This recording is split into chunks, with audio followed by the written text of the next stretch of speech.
Friends, welcome to Latha's cook book. இன்றைக்கி என்ன பார்க்க போகிறோம்னாக்கா கிரேவி. ஒரு கிரேவி ஒன்று பண்ணி வச்சுருந்தோம்னு வச்சுக்கோங்களேன், இது ரொம்ப ரொம்ப ஹேண்டியாக இருக்கும்.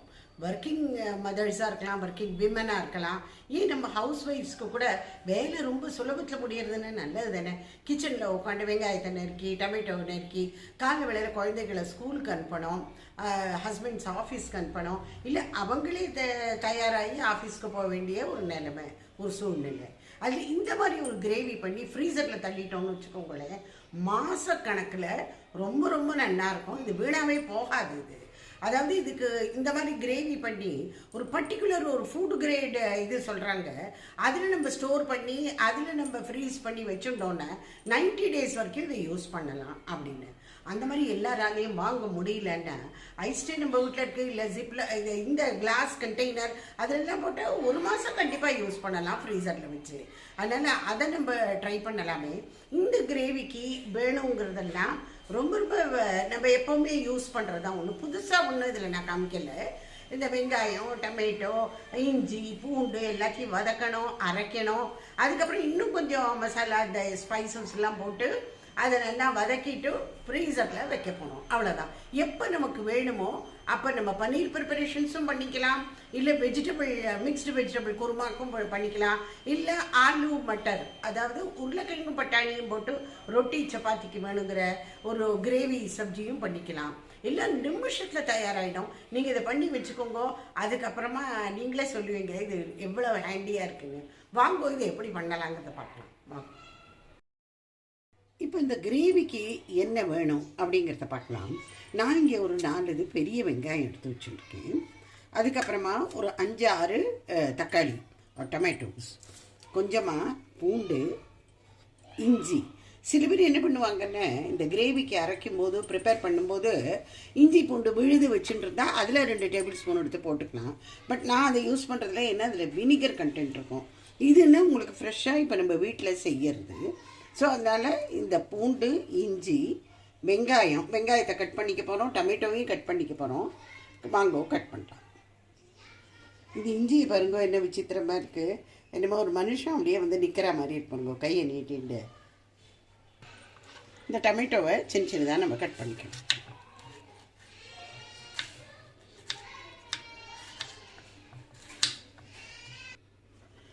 நறுக்க பக்கத்தையே ஒரு பிளேட்டு வச்சுக்கோங்க, அதில் இதை போட்டுங்க. ஏன்னா டொமேட்டோ நறுக்கத்தையும் நிறையா ஜலம் விடும். டேபிள் பூரா இந்த பிளாட்ஃபார்ம், குக்கிங் பிளாட்ஃபார்ம் தான் உங்களுக்கு இதாக போகும். அதை தவிர்க்கிறதுக்கு நம்ம ஒரு பக்கத்தையும் ஒரு பிளேட்டு வச்சுன்றணும்.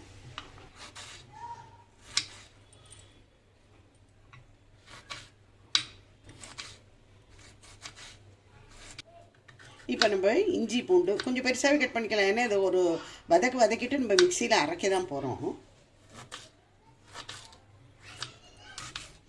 இந்த வெங்காயத்தை அப்படி மெல்லிசாக நெடுநலமாக கட் பண்ணிக்கோங்க. இப்போ பாருங்க, நம்ம எல்லாத்தையும் நறுக்கி வச்சுக்கிட்டோம். வெங்காயம், டொமேட்டோ, இஞ்சி, பூண்டு. இப்போ இதை நம்ம எண்ணெயை விட்டு நல்லா வதக்க போகிறோம். ஃபஸ்ட்டு நான் இங்கே கடாயில் கிரவுண்ட்நட் ஆயில் வச்சுட்டுருக்கேன். ஒரு 1.5 டேபிள் ஸ்பூன் வச்சுருக்கேன். இப்போ இந்த எண்ணெய் காஞ்சதுக்கப்புறம் பூண்டை போட்டுடலாம். அடுத்தது இஞ்சி,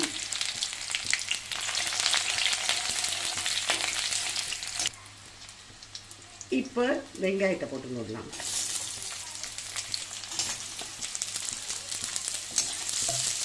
இதையும் நல்லா இது பண்ணிக்கணும், ஃப்ரை பண்ணிக்கணும். கொஞ்சம் டைம் டேக்கிங் தான் இதெல்லாம். நான் பொறுமையாக நம்ம செய்யணும். பாருங்கள், இது இந்த மாதிரி ஆகிடுச்சு, ட்ரான்ஸ்லூசண்ட்டாக ஆகிடுச்சு. இன்னும் கொஞ்சம் நல்லா வதங்கணும். அதுக்கப்புறம் நம்ம டொமேட்டோஸை ஆட் பண்ணிக்கலாம்.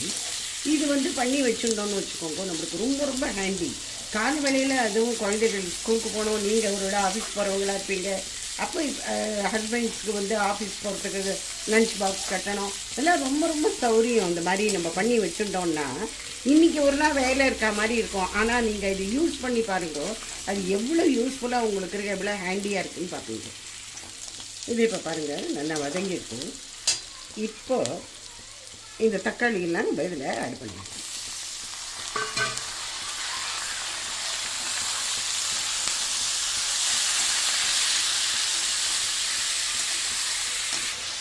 உப்பு போடுறேன்.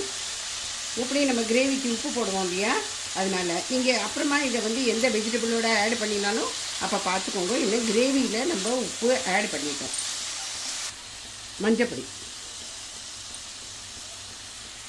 இப்போ இறக்கிறதுக்கு முன்னாடி ஒரு 4 வத்த மிளகா, உங்களுக்கு எவ்வளோ வேணுமோ அவ்வளோ போட்டுக்கோங்க.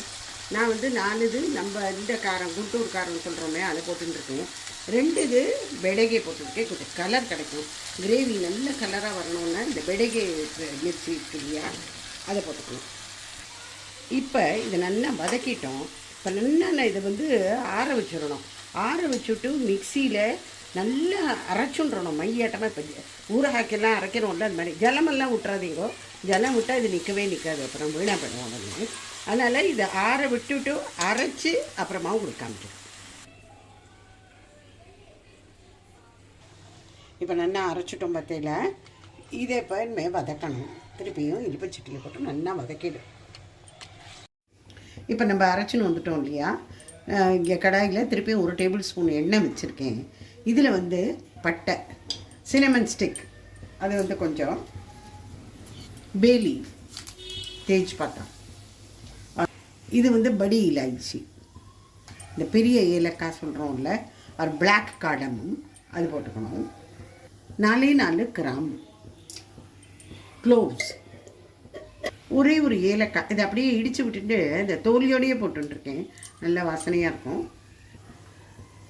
சீரகம் 1 டேபிள் ஸ்பூன், தனியா பவுடர்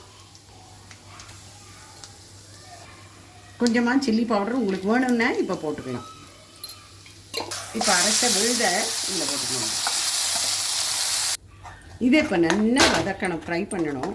கொஞ்சம் எண்ணெய் கசிகிற மாதிரி வர வரைக்கும் நம்ம நல்லா ஃப்ரை பண்ணி வச்சுட்டோன்னே மாதக்கணக்கில் இது இருக்கும், இது வீணாகவே போகாது. இப்போ பாருங்க, இது எண்ணெய் கசியறது பாருங்க ஓரத்துலலாம். நம்ம இனிமேல் ஆஃப் பண்ணிடலாம். இப்போ நம்ம இந்த கிரேவி ரெடி பண்ணினோம் இல்லையா, இது வந்து ஃப்ரீசரில் வச்சாகணும். அதுக்குன்னு நாங்கள் இந்த கண்டெய்னர் ஒன்று ஆர்டர் பண்ணியிருந்தோம். இது வந்து ஃபுட் கிரேடு உள்ளது. இது சிலிக்கான் நல்லா ஆனது, நல்ல பெரிய இதுவாக இருக்குது பாருங்கள், பெரிய பெரிய பிளாக் இதோடது. இதுலேயே 2 மெஷர்மெண்ட் இருக்குது. உள்ள 1/2 கப்புன்னு ஒன்று இருக்குது, இன்னும் 1 கப்போடது ஒன்று இருக்குது.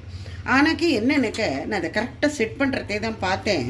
இங்கே வந்து சைடில் இது டேமேஜ் ஆன பீஸ் இதாக இருக்குது பாருங்க, அதுதான் இப்போ ரிட்டர்ன் பண்ண போகிறேன். அதனால் எனக்கே ரொம்ப டிசப்பாயிண்டடாக இருக்குது. உங்களுக்கெல்லாம் இதில் போட்டு நான் காமிக்கணும்னு வச்சுருந்தேன்.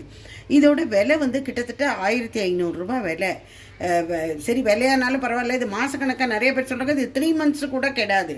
இதை இப்போ வாங்கி வச்சுட்டோம்னா நீங்கள் கிரேவிலாம் பண்ணி இதில் செட் பண்ணி ஃப்ரீசருக்குள்ளே வச்சு அது கெட்டே போகாதுன்னு. ஆனாக்க இப்போ இது வந்து சரியா இல்லை, அதனால் நாங்கள் இதை ரிட்டர்ன் பண்ணுறோம். அடுத்த ஆப்ஷன் என்னன்னு பார்த்தீங்கன்னா, இந்த மாதிரி உங்கள்கிட்ட கிளாஸ் பவுல் இருந்ததுனாக்க இதில் இந்த கிரேவியை போட்டுவிட்டு மேலேருந்து இந்த கிளிங் ரேப் போட்டு நல்லா அப்படியே இது கவர் பண்ணிடணும். உங்களுக்கு எப்போ வேணுமோ, உங்களுக்கு 2 ஸ்பூனோ 4 ஸ்பூனோ எவ்வளோ வேணுமோ எடுத்துக்கலாம். அது ஒரு மெத்தட் இருக்குது. இல்லைனாக்கா நமக்கு இருக்கவே இருக்குது எவர் சில்வர் கப்ஸு. நம்ம வந்து ஐஸ்கிரீம்ஸ் எல்லாம் கூட இதில் செட் பண்ணி ஃப்ரீசரில் வைக்கிறது உண்டு தானே, இதில் வேணால் வச்சு நம்ம வைக்கலாம். 2 ஸ்பூன் நம்மளுக்கு எவ்வளோ வேணுமோ, ஒரு வருஷத்துக்கு நமக்கு ஒரு தடவை பண்ணுறதுக்கு 2 ஸ்பூன் 3 ஸ்பூனுக்கு மேலே நமக்கு தேவை இருக்காது இந்த இது. அதனால் அதை நான் போட்டு காமிக்கிறேன். நான் இதை இந்த எவர் சில்வர் கப்பில் போட்டிருந்தேன் இல்லையா, அதை இந்த மாதிரி கிளிங் ரேப்பில் போட்டு நல்லா டைட்டாக அதை இது பண்ணிவிடுங்க. பாருங்கள், எங்கிட்ட ஒரு கிளாஸ் கண்டெய்னர் இருந்தது, அதுக்கும் நல்ல இது இருக்கும். இதில் கொஞ்சம் கூட இந்த ஏர் இதெல்லாமே போகாது, நல்ல ஒரு இதுவாக இருக்கும். அதை போட்டு மூடிட்டேன். இப்போ இதை ஃப்ரிட்ஜில் ஃப்ரீசரில் வச்சாகணும். ஒரு 3-4 ஹவர்ஸ் ஆனால் ஆகும் செட் ஆகிறதுக்கு. செட் ஆனதுக்கப்புறம் நான் காமிக்கிறேன் இது எந்த மாதிரி சப்ஜியில் எப்படி யூஸ் பண்ணலான்னு. ஓகேயா, கிரேவி பண்ணிட்டோம், நமக்கு அது செட்டும் ஆக்கியாச்சு இது ஃப்ரீசரில். இப்போ வந்து இந்த உருளைக்கிழங்கு பட்டாணியும் போட்டு எப்படி சப்ஜி பண்ணுறலாம் நிமிஷத்துலங்கிறத நான் காமிக்கிறேன். இப்போ இங்கே இந்த உருளைக்கிழங்கை தோலை உரித்து நான் சின்ன சின்னதாக கட் பண்ணி வச்சுருக்கேன். இதுக்கு தேவையான உப்பை நம்ம போட்டுடலாம். இது நல்லா இந்த மாதிரி பண்ணி விட்டுருக்கோம். உங்களுக்கு உப்பு எங்கேயா தெரிக்குமோங்கிறது இருந்தால் மேலே ஒரு தட்டை போட்டுவிட்டு கூட நீங்கள் இந்த மாதிரி குலுக்கி விடலாம். நம்ம ஃப்ரீசரில் வச்சுருந்தோம் இல்லையா, ஐஸ்கிரீம் கப்பில் செட் பண்ணினது, அது பாருங்கோ இவ்வளோ ஜோராக செட் ஆகிடுதுன்னு. எடுத்து பார்க்கலாம். நல்லா இதாகிடுது பாருங்க, எப்படி ஐஸ்கிரீம் மாதிரி வந்திருக்குங்க. உங்களுக்கு எத்தனை கிரேவிக்கு எத்தனை வேணுமோ அத்தனை எடுத்துக்கோங்க. நான் இந்த 4 உருளைக்கிழங்கு இங்கே வச்சுட்டுருந்தேன். அதுக்கு இது கொஞ்சம் நிறையா இருக்கும் போல் இருக்குது. ஸோ அதனால் இது பாதி தான் நான் போய் யூஸ் பண்ணுறதா இருக்கேன். நான் இங்கே கடாயில் ஒரே 1 ஸ்பூன் தான் எண்ணெய் விட்டுருக்கேன். பாருங்க, ரொம்ப ரொம்ப கொஞ்சம். அதில் முதல்ல இந்த உருளைக்கிழங்கு போட்டுக்கணும்னா இந்த பட்டாணியும் போட்டுக்கணும். இந்த பட்டாணி வந்து ஃப்ரோசன் பீஸ். அதை ஒரு 2 நிமிஷம் கூட ஆகாது. இந்த வெந்நீரில் போட்டு வச்சுருந்தேன். அது இப்போ சரியாக இருக்கும். இப்போ இந்த ஃப்ரீஸ் பண்ணின இந்த கிரேவி பீஸ் இருக்கு இல்லையா, இது நான் பாதி தான் வச்சுருக்கேன். இதில் போட்டுக்கோங்க. நம்ம கரண்டியாலேயே நல்லா அப்படியே உடச்சி விட்டோம்னா அது உடனே ஆகிடும். அது உடஞ்சி பண்ணணும். ஒரு டம்ளரில் நல்லா கொதிக்கிற வெந்நீர் வச்சுக்கோங்க. அதை ஊற்றிடுங்க. இப்போ ஒரு மூடியை போட்டு நம்ம மூடிடலாம். சிம்மில் ஒரு 5 மினிட்ஸ் இருக்கட்டும். ஆகிடுது. இதில் இப்போ கொத்தமல்லியை பிச்சு போட்டால் வேலை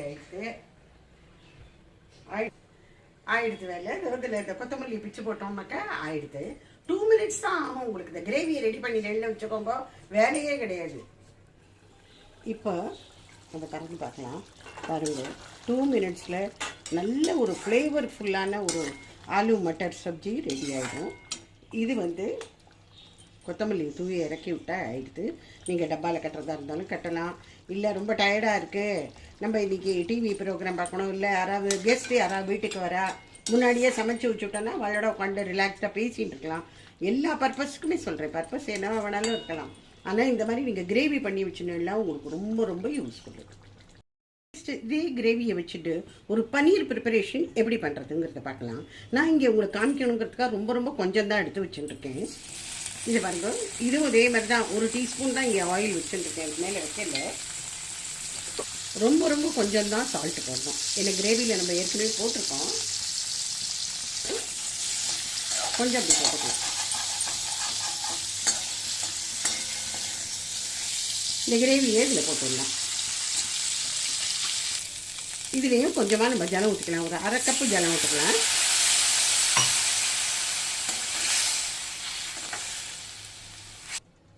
இப்போ இதை பன்னீரை திறந்து பார்க்கலாம். இது இறக்கிறதுக்கு முன்னாடி இந்த 2த்துலேயும் ஒரே டேஸ்ட் இருந்தால் அதுவும் கொஞ்சம் ஒரு இதுவாக இருக்கும்ல, கொஞ்சம் வேரியேஷன்ஸ் நம்ம காமிக்கலாம். இதில் இறக்கிறதுக்கு முன்னாடி கசூரி மேத்தி போடுங்க.